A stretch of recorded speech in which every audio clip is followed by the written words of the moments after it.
The Johnson Wax Program.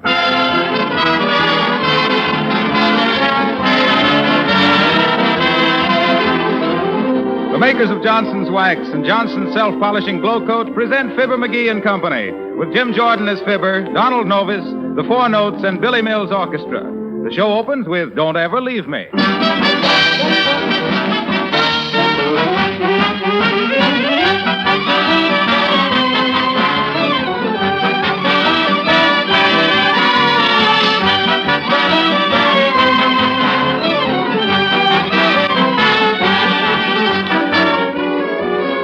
At this time of year, every woman secretly yearns to run away from housework, to escape from the drudgery of cleaning and scrubbing. Well, now here's a way to save yourself hours of tiresome work without feeling that you're a shirker in any sense of the word.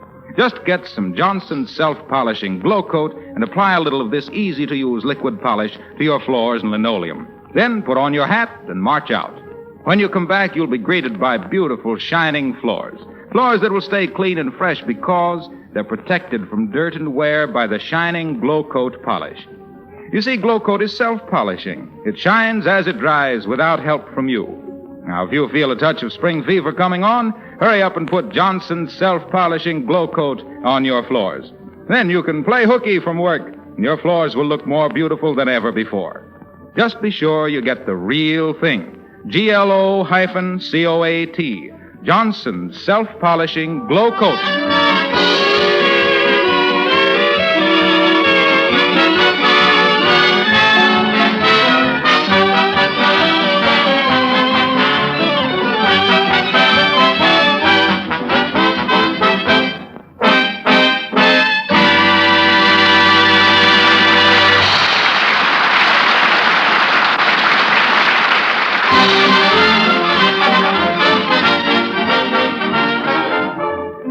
Wistful Vista is the more or less happy home of a new Rendezvous de Sandwich on the corner of 14th and Oak Streets. It's a new hamburger stand, owned and operated, temporarily at least, by our own leader of cafe society, Fibber, you know our hamburgers because we know our onions, McGee's.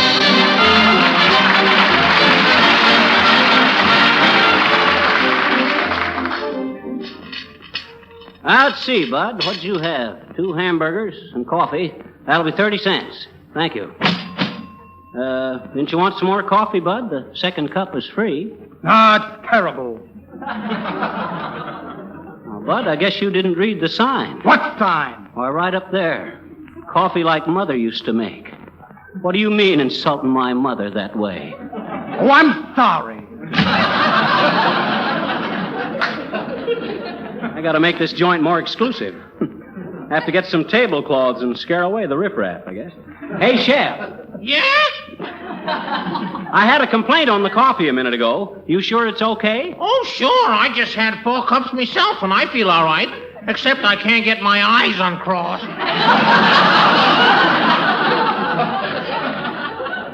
It ain't the coffee that makes you cross-eyed. Take the spoon out of your cup. I never thought of that. Well, don't... Uh-oh. Here comes Mrs. Uppington. Get that griddle hot. It's hotter than a $2 pistol now, boss. Oh, May, how do you do, Mr. McGee? Oh, what a quaint little shop, really. Well, thanks, Uppy. Say, you look kind of upset. Oh, yes. Yes, I am, Mr. McGee. Oh. I suppose I'm just a silly girl, but Horatio and I have... Well, we've quarreled. Oh. We've had a tiff. Oh, dear. A tiff? Oh, that's tough. But give me the details, Uppy. What has poisoned Cupid's arrows now? Oh, it was such a trivial thing, Mr. McGee. Oh, it was such a silly thing. Oh, that old oil stock. Uh-oh. You see, Horatio was so hurt because my broker refused to permit me to turn in my AT&T for a wonderful investment in Brazilian oil. You see, Horatio is president of the oil company, too. Yes, I thought so. Oh, such a stupid misunderstanding. Oh, forget it, Uppy. Why don't you have a hamburger and forget your troubles? A nice, well-did hamburger with onions. Heavens, how plebeian. Without onions, then. Better eat something. Remember, many an empty stomach has been mistaken for a broken heart. Perhaps you're right. Well, sure I am. Come on, grab a stool, Uppy, and order up. Very well. Now, I think I shall start with some caviar. Okay, Uppy. Hey, Chef, rob a sturgeon. Frisk fish. What else, Uppy? Some jellied consomme, I think. Pea soup with a palsy. A jitterbug gumbo. And now for an entree. Let me see. Oh, yes, curried shrimp. Rub down for a lobster's cousin. A Swedish massage for a shellfish. Oh, dear. Any dessert, Uppy? Yes, a chocolate eclair and a demitasse. Okay. Brunette on a bun and a mug for a midget.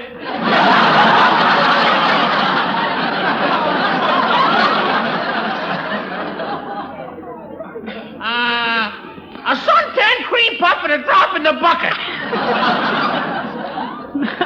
Now dry them tears and take it easy, Uppy. Your hamburger will be right up. Hamburger? What, sir? But really, I didn't want a hamburger. No, but these hamburgers. Why, listen, Uppy. Do you realize that every cow in the country hopes its kids will grow up to be a McGee hamburger? Boy, for a calf, that's like growing up to be president. I'm telling you, Uppy, you never had such a Please, Mr. McGee. Can't you see that I'm in no mood for this? Oh, dear me, I'm such an unhappy girl. Oh, you'll have to forgive me, Mr. McGee, but really, I simply must go. Goodbye.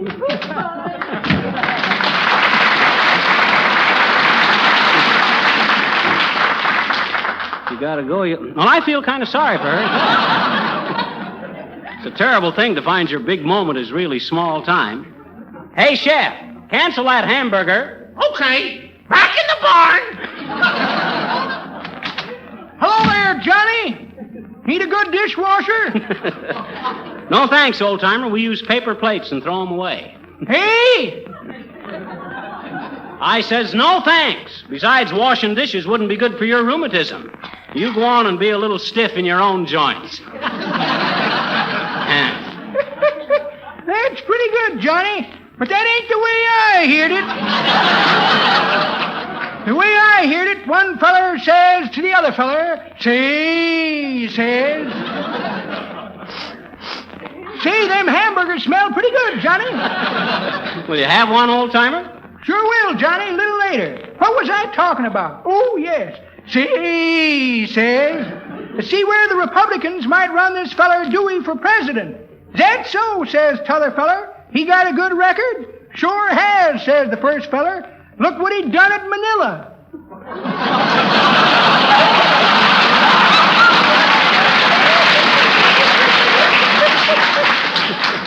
Make that hamburger of mine with plenty onions, Johnny. Ain't got a date tonight. Keep it hot for me while I go home and get my teeth.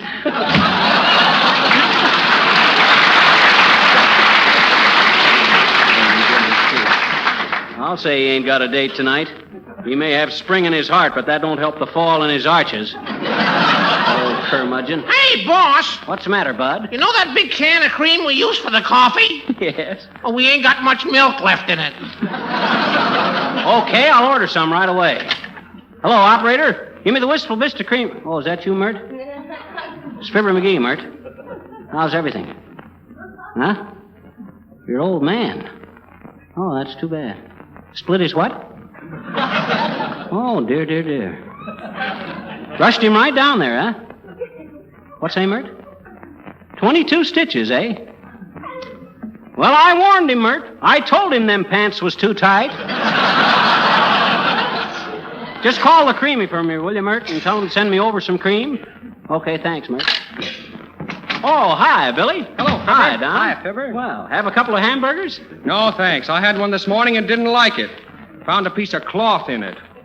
Why, Don, a piece of cloth in one of our hamburgers? Well, hey, wait a minute. What color was it? Blue. I thought so. That was blue ribbon beef you was eating there, boy. What you going to sing, Don? I promise you. Oh, I like that there. You go ahead and sing while I... Oh, Greeting gate? What do you have on your plate? That's from the Hope Show, and we sure hope you like our hamburgers. Well, I do. I was in this morning and bought 6. Fix me up a couple more of them, will you? Just like the last ones. Very thin and very well done. Better make it 4 of them to go out. Oh, okay, bud. A quartet for a road show. 1 for the griddle, cook it slow, brown in the middle, and 4 to go. Take it, Don.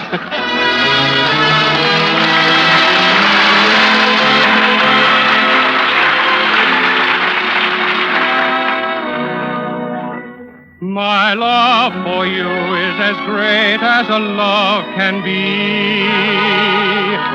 Yet words couldn't quite express the way that I feel.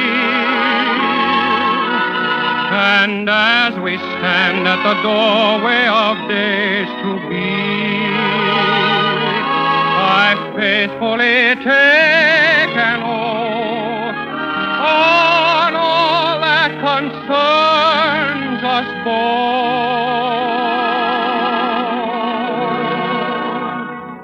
I promise you with heart sincere that I will always love you, dear, that when you need me I'll be here, I promise you. I promise you I'll build a shrine where we can keep our love divine until the very end of time. I promise you, with every dawn that I awaken, I know my chances will increase to keep the vow I've taken, to see that your joys never cease. I promise you your heart will sing in what will seem eternal spring. I'll try to bring you everything I promise you.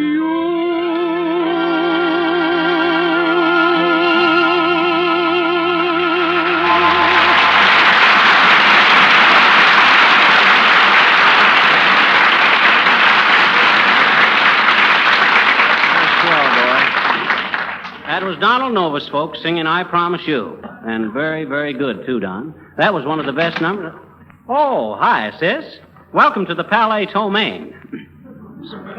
Sit down and have a McGee hamburger. They're as sweet as a girlfriend the week before Christmas and as tender as our foreign relation. No, thank you. I am making a special survey. Tell me, do you think the radio will ever replace the phonograph? Of course it won't, sis. Why not? You can't play both sides of a broadcast. Oh, thank you. These surveys. I'll bet the reason so many businessmen go out of business is they have to take so much time from business to fill out questionnaires asking them how business is. Wow, some business. Hello, Fibber. Oh, hi, Harpo. Have a hamburger? No, I don't believe I want a hamburger. Haven't you got a nice juicy steak? Nice juicy steak. Why, certainly. How about a big juicy filet mignon? Oh, boy, swell. Okay. Hey, chef, saddle a filly for a steak race. They're wrong!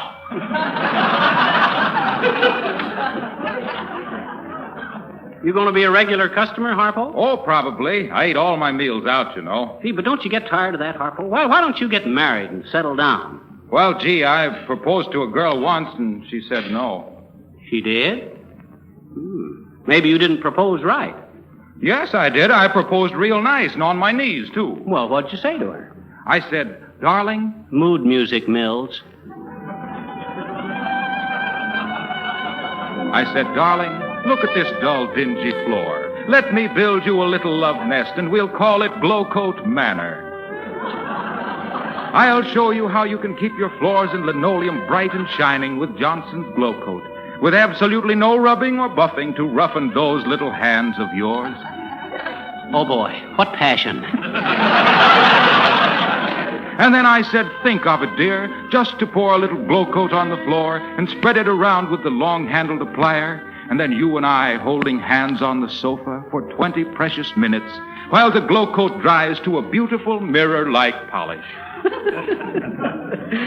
I'd like to have seen the love light in her eyes when you got to the part about saving 1/3 on the large-size can.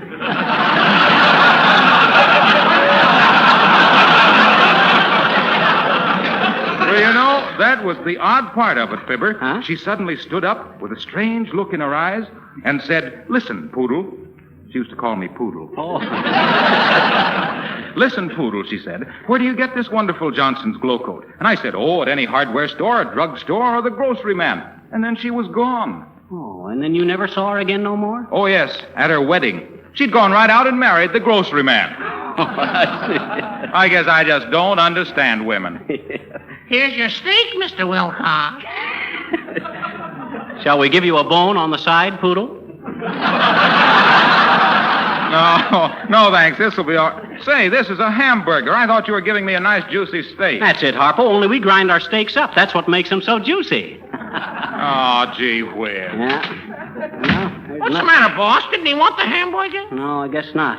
Put it on a table by the window, and I'll eat it myself. Give people passing by confidence in the place to see the boss eating his own victuals. Oh, hi, Bud. Here's the hamburgers you ordered. Oh, thanks. Fix me a half a dozen more, cooked exactly like those others. Thin and well done. Oh. Even better done this time. I'll be back for them later. Okay, Bud. Hey, Chef, 6 hamburgers to go. Thin and well done, and hurry 'em up. 6 how? Stampede 'em. Hello, mister. Do you need a good cashier?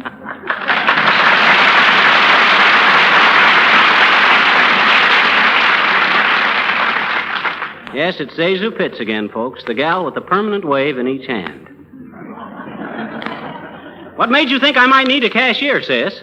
Well, I thought if you had somebody sitting at the desk there by the window, you know, somebody with well, I don't know as I ought to say it myself, but you know, a certain appeal.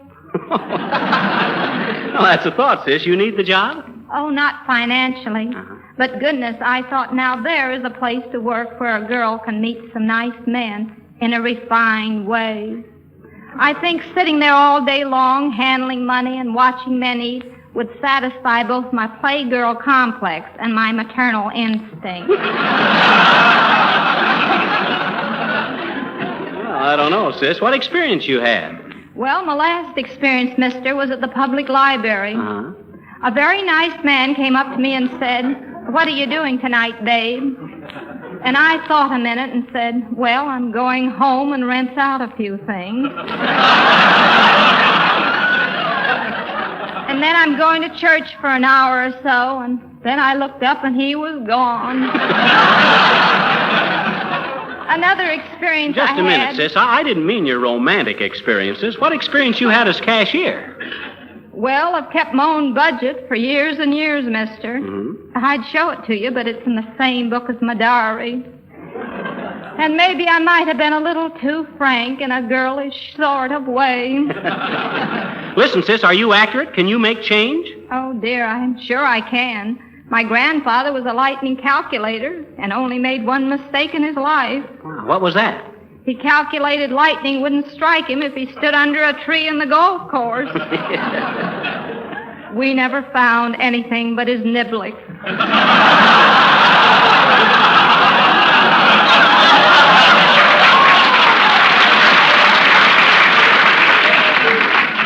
Well, that's too bad. But it just takes one stroke to ruin a man's game. Now listen, sis. If you work here, we can't have you eating hamburgers all day long. You realize that, don't you? No, dear, yes. I don't like hamburgers anyway. Don't you ever serve chicken? We always have chicken at our house. That's all. I take the wings, my brother takes the legs, and Mother gets the liver, but the heart belongs to Daddy.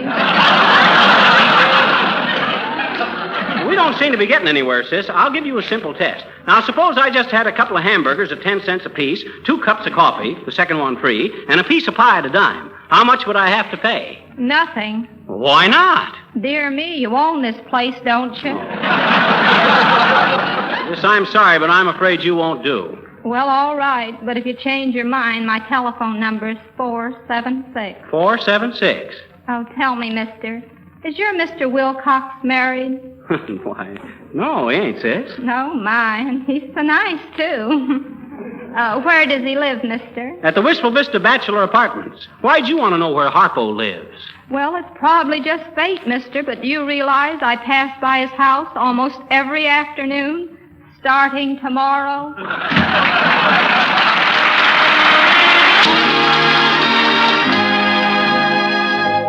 How dear to my heart are the scenes of my childhood, when fond recollections presents them to view. But something sure has happened to the old oaken bucket. His story's sad but true. There's a hole in the old oaken bucket, and it don't hold no water no more, no more. There's a hole in the old oaken bucket, bucket, and through it the water does pour, does pour. Oh, it was the best tale in the Ozarks, with nary a defect or a flaw, where the hole in the old oaken bucket was put there when Ma shot at Pa. Pa was too romantic with Huzzy on the hill. He thought it was right to help her to the well, by the mill. Ma didn't think that no reason for poor Pappy's carrying on. She told him to act like a mountain man, then she pulled the trigger once again. There's a hole in the old oaken bucket, and it don't hold water no more. So I plugged the hole with my finger, and all around it water did pour. Oh, I guess there's no use in denying the end of our bucket has came. Oh, there'd not be no hole in the bucket if Ma had a took better aim, aim, aim. Oh, if Ma had a took better aim.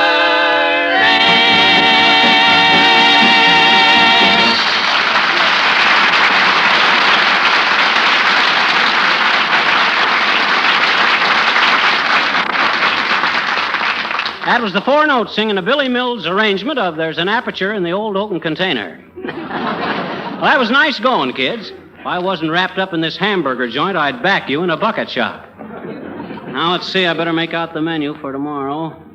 Hamburgers. There. That's taken care of. Oh, hi, Boomer. Good day, Fancy Pants. Good day. What's this about you and Mrs. Uppington having a falling out? I hope it's nothing temporary. Quite true, quite true. The dear girl has been badly advised, I think. That's all. After all we have in common, she insists on holding her preferred. Yes. And you, Nosy Parker, I hold responsible for the lovely creature's financial stubbornness. Who, me? Why, shucks, Boomer. All I ever said about you was that you was a crook and a bum and the kind of a chiseler that would scrape the gold leaf off the sign in front of the old lady's home. Shucks. I thought that was a real conservative estimate. Crumbleface, one of these days you will go too far with me. But I'm not the one to hold a grudge. No, not Horatio K. Boomer. By the way, how is my credit for a hamburger? Bad, Boomer, bad. No dough, no grub. I was afraid of that. Only reason I ask, I don't believe I have anything smaller with me than a $100 bill. That's so. Well, let's see it. Oh, certainly. Have it right here. Someplace. Let's see now. Where did I put that $100 bill? $100 bill. Beautiful sound, isn't it? $100 bill. Now, where did I put that bill? $100. Here's a personal letter from a collection agency. Very affectionate, too. A little squeeze in every paragraph. Driver's license for a man named Dillaway. Seemed to have driven his car away by mistake. Must have been an important citizen, too. Had a motorcycle escort behind me for 12 miles. Let's see, letter opener. What do you mean, letter opener? That's a tea kettle. It's still a letter opener, Potato Bug. Well, come on, Boomer. The $100 bill or no hamburger. Ah, yes, the $100 bill. Where can I have put it? Invitation to a reception, small affair, no one there, had to crawl in through a window. A gold wristwatch, birthday present from little hula dancer. Beautiful movement, too. Toupee with gray hair. Always wear that when I want to worry about something. And a check for a short beard. Well, imagine that. No $100 bill. Yeah. Surprise. Yeah, I wonder what I could have done with it. Too bad if I lost it. It was made by a dear friend of mine.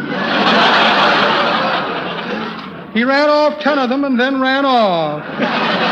Somebody hollered, "Cheese it," and he welched the rabbit. Well, good day, son of Frankenstein. Good day.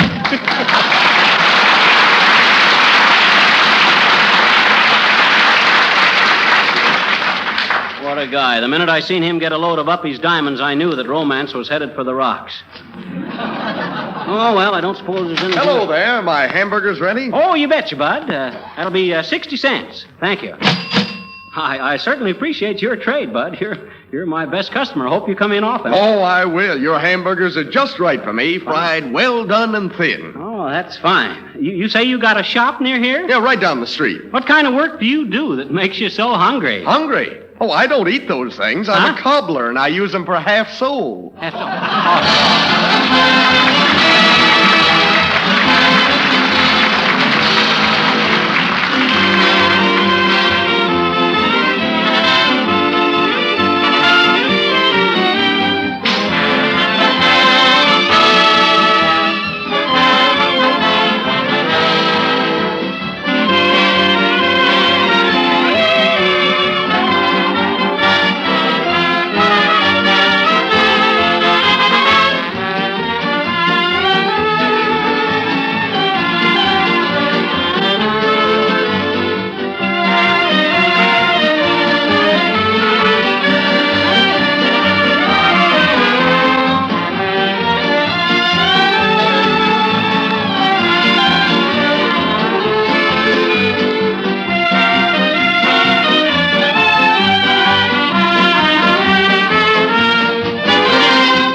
Fibber will be back in just a moment.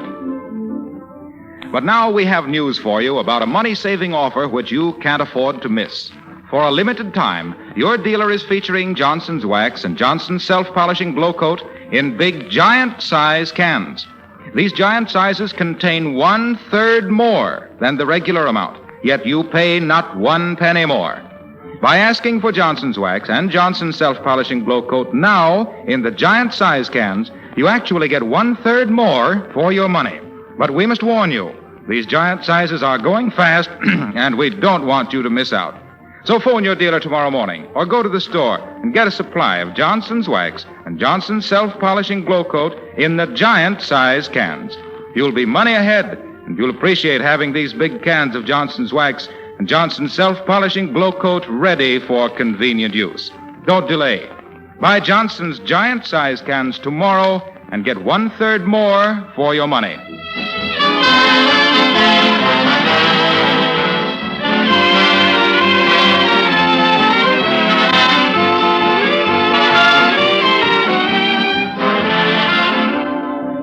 Well, folks, we want to thank America's #1 glamour girl, Zazu Pitts, for appearing on our little hamburger barbecue tonight. And incidentally, we don't like to do the same kind of a show 2 weeks in succession, but don't be surprised if we're back at my sandwich parlor again next Tuesday night, March 14th.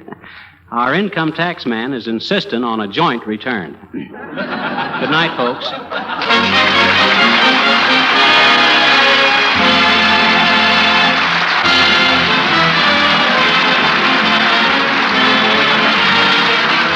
This is Harlow Wilcox, speaking for the makers of Johnson's Wax and Johnson's Self-Polishing Glow Coat, Racine, Wisconsin, inviting you all to be with us again next Tuesday night. Good night.